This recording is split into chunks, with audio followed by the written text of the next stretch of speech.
Good morning, winner. Take a deep breath.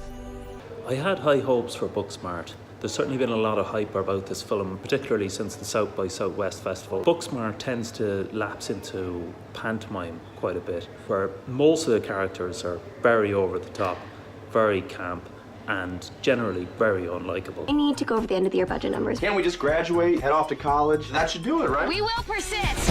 I can't hear you. I can't soundproof glass. Apart from Caitlin Dever's character, Amy, who plays it particularly well. However, we find her very much like a deer in headlights emerging from the hind legs of a pantomime horse that this film is. She's pretty much the only really believable true character in it who's going through a coming-of-age drama.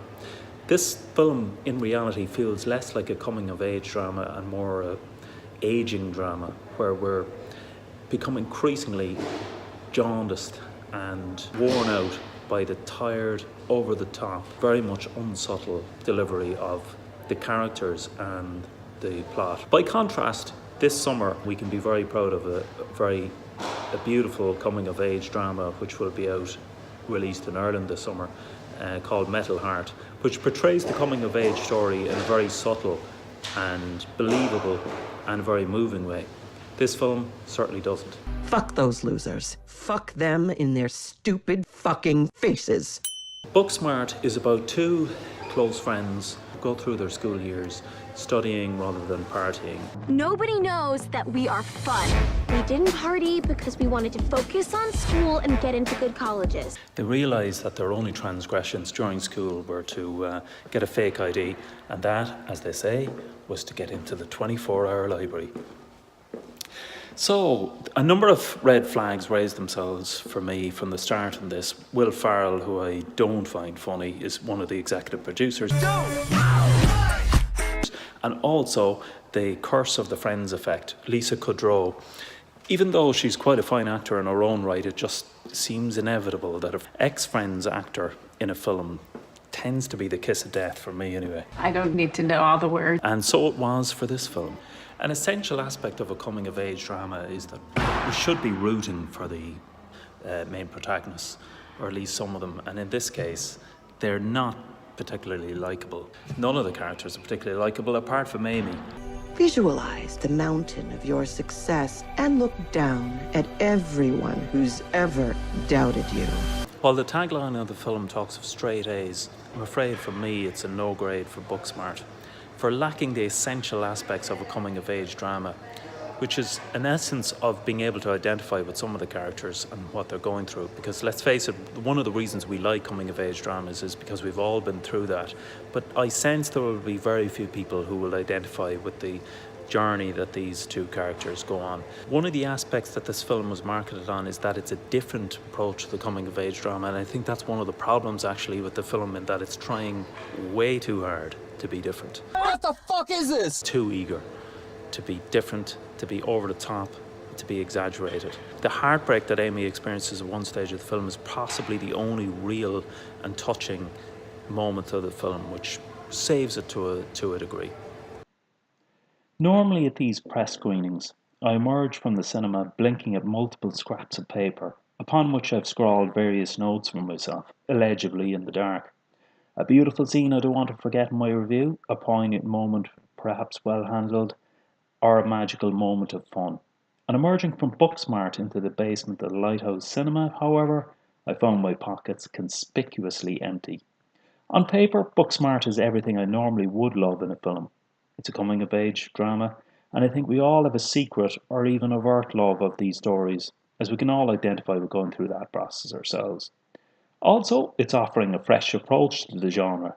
Two overly studious girls, one of whom is coming out as a lesbian. And ironically, therein may lie the problem. The film seems to try too hard to be funny, too hard to be different, to be cool, to be outrageous and rebellious, perhaps without achieving any of the above. I went to Booksmart with high hopes. The hype around the film after South by Southwest led me to believe it could actually be my favourite film of the year so far. Instead, I'm left perplexed, wondering how there could be such unanimous acclaim for a film that failed to deliver in almost every category.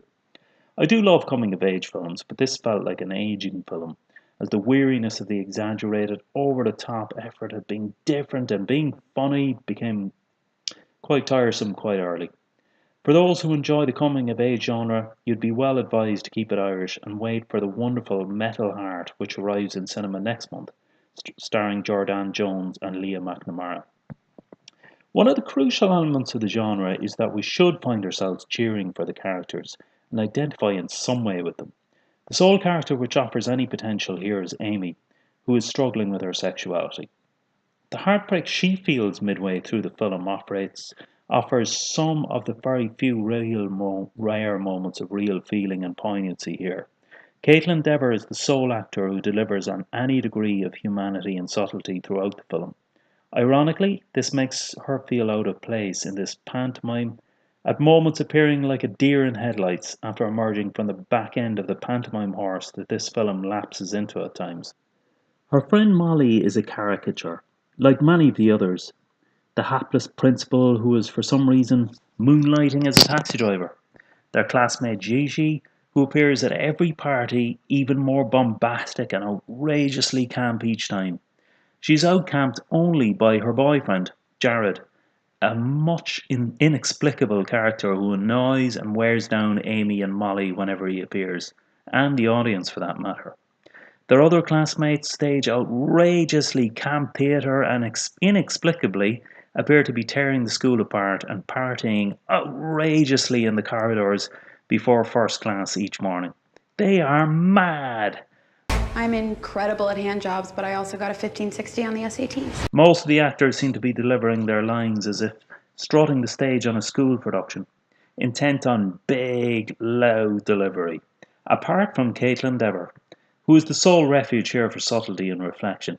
While we hope she can find the girl of her dreams, we find ourselves mostly hoping she can rescue this film from lapsing into a bizarre street carnival.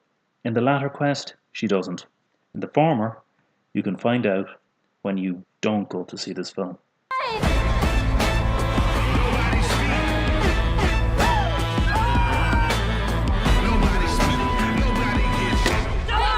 What the fuck is this? Booksmart might be entertaining for those who don't mind an exaggerated, over-the-top delivery of the coming-of-age story, but those who are looking for subtlety in delivery and in the portrayal of these characters should probably stay away.